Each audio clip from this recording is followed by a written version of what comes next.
당뇨병에 대해서 말씀드리겠습니다. 당뇨병이란 혈당을 조절하는 호르몬인 인슐린이 부족하거나 제대로 작용하지 못해서 발생하는 질환입니다. 혈당이 올라가 고혈당이 됐을 경우 급만성 합병증의 유발이 위험한 질환입니다.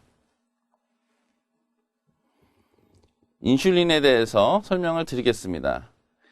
음식을 섭취했을 경우 혈액 속에 포도당이 증가하게 됩니다. 정상인 경우 췌장에서 정상적으로 인슐린을 분비하게 됩니다. 인슐린을 분비하게 되면 이 당이 세포 속으로 들어가 에너지로 이동하게 됩니다. 그러니까 혈관 속에 있는 당이 세포 속으로 들면서 혈당이 조절이 되는 거지요. 그래서 정상 혈당 범위를 유지하게 됩니다.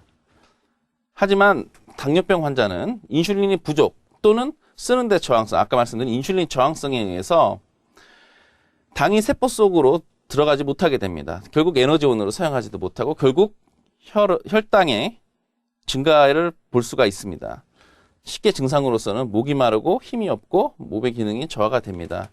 하지만 이거는 증상이 심할 경우에 나타나는 증상이지 혈당을 재지 않는 이상 증상이 없는 경우가 더 많다고 하겠습니다.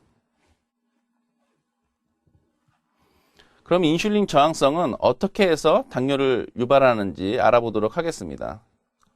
인슐린 저항성이 있어서 간에서 당 생성을 증가하게 합니다.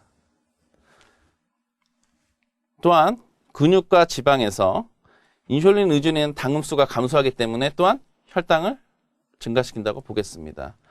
또한 인슐린이 저항성을 일으키기 때문에 우리 아까 말씀드린 췌장에서 인슐린을 분비해야 되는데 계속해서 췌장에서 자극을 받다 보니까 췌장 베타세포의 그 파괴나 기능이 떨어지게 되어서 결국은 또한 인슐린 분비 기능을 떨어뜨리게 됩니다. 그러면서 인슐린 저항성에 의해서 생긴 당뇨를 제2형 당뇨라고 하고 인슐린 저항성의 감소가 당뇨의 큰 치료 목표가 되겠습니다. 그래서 아까 말씀드린 것처럼 당뇨병의 종류를 보게 되면 제1형 당뇨는 결론적으로 인슐린 자체가 부족한 것을 말합니다. 그러니까 췌장에서 분비가 떨어지거나 기능이 떨어지거나 아예 만들지 못하는 것을 말하며 제2형 당뇨는 인슐린은 상대적으로 잘 나오나 하지만 우리 몸에서 쓰지 못하는 인슐린 저항성을 나타낸다 하여 제2형 당뇨병이라고 합니다. 그래서 제1, 2형 당뇨에 따라서 치료 방법이 달라지며 또한 임신에 의해서 발생하는 임신성 당뇨도 당뇨병 종류의 한 종류입니다. 당뇨의 기준입니다. 당뇨는 일단 그 혈장의 혈당을 가지고 피를 체열하여서 진단하신다고 보시면 되겠습니다. 공복 혈당에 있어서는 126mg/dL 이상이면 당뇨가 확진이 되게 되겠습니다. 또한 어느 증상과 상관없이 이미 혈당이 200이 넘어가면 무조건 당뇨가 진단이 됩니다. 이 기준에 합당하지 않은 그 중간 단계의 환자분들이 있습니다. 그럴 경우 의사들이 75g의 당을 먹여서 2시간 후에 혈장을 측정하여서 또한 200 이상이 증가되었을 때 당뇨를 진단하게 되면 그 당화혈색소에서 최근에는 당화혈색소를 이용해서 당혈색소의 6.5% 이상인 경우에도 당뇨를 진단을 합니다. 그러면 당뇨병 환자의 치료 목표를 보시겠습니다. 보시면은 우리 건강상에서 아주 중요한 수치들이 나옵니다. 당뇨병뿐만 아니라 대사증후군 환자들도 이거를 목표로 해서 하는 경우가 많습니다. 정상적인 범위는 이 범위와 같고 또한 의사들이 약물 조절, 생활 조절할 때는 다음과 같이 이런 기준으로 조절하게 됩니다. 각각을 보게 되면은 혈당, 식후 혈당, 당화혈색소, LDL 콜레스테롤, 중성지방, 다른 말로 TG라고도 하고요. HDL 콜레스테롤, 혈압. 보면 대사증후군에 있는 모든 것을 언제나 같이 병합하여서 조절하게 됩니다.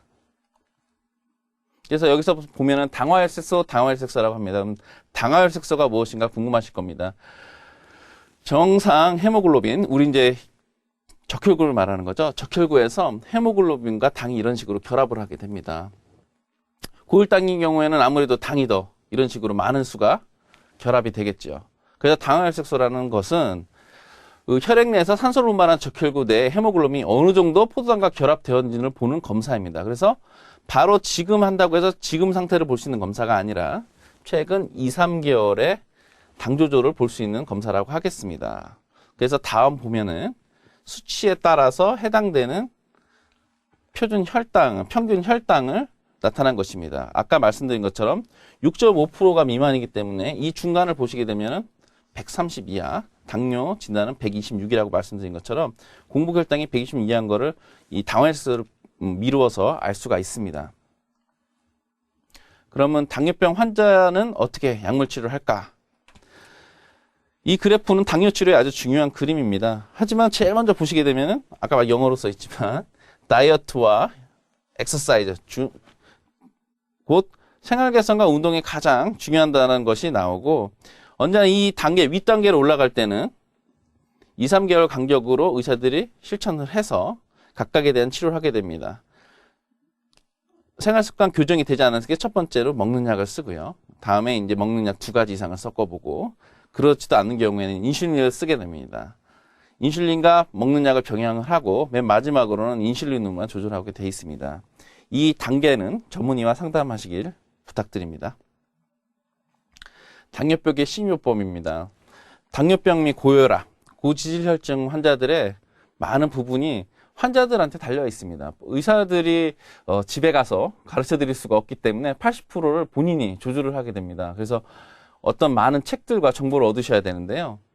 비슷한 내용들이 계속 반복적으로 나오니까 계속 들으시면서 잘 이해하시기 바랍니다. 당뇨병의 식이요법은 매일 일정하게 식사를 드시는 게 중요합니다.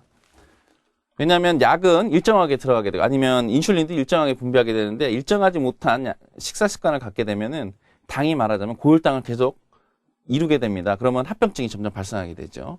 그리고 단순당 섭취를 직접적으로 하시면 안 됩니다. 대표적인 게 이제 설탕과 꿀. 다른 나라에는 없지만 저희 나라에 유명한 것이 커피 믹스입니다. 그래서 커피 믹스가 당뇨 환자는 제일 좋지 않습니다. 되신 대로 원두 커피, 말하자면 블랙 커피, 아메리카노 이런 것들을 드셔야지 프림이나 설탕이 섞인 거를 드시면 안 되겠습니다. 그리고 또한 식이섬유소를 적정히 섭취해야 됩니다. 이 식이섬유소는 혈당의 흡수를 천천히 할 수 있게 도와주기 때문에 아주 좋은 역할을 합니다. 지방을 적절하게 섭취해야 되면서 콜레스테롤의 섭취를 아까 말씀드린 것처럼 포화지방산은 줄이고 불포화지방산을 늘리는 방법으로 하시면 되겠습니다. 혈압과 마찬가지로 소금 섭취를 줄여야 하며 술은 단당류와 같습니다. 그래서 당뇨 환자들은 가급적 술을 피하는 것이 좋습니다. 당뇨병 운동요법 시 주의사항을 말씀드리겠습니다.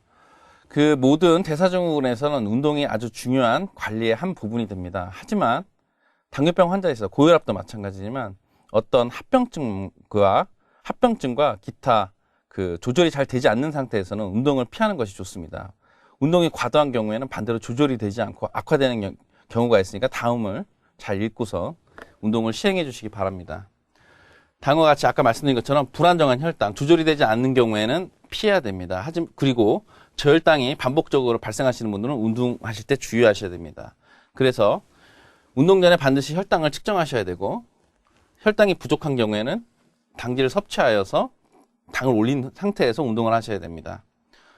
그리고 또한 아까 말씀드린 것처럼 고혈압, 심장병, 말초혈관 질환, 당뇨병성 망막증, 발기부전증, 말초신경병증, 자율신경장애가 있는 경우에는 의사와 상담 후에 운동을 하셔야 됩니다.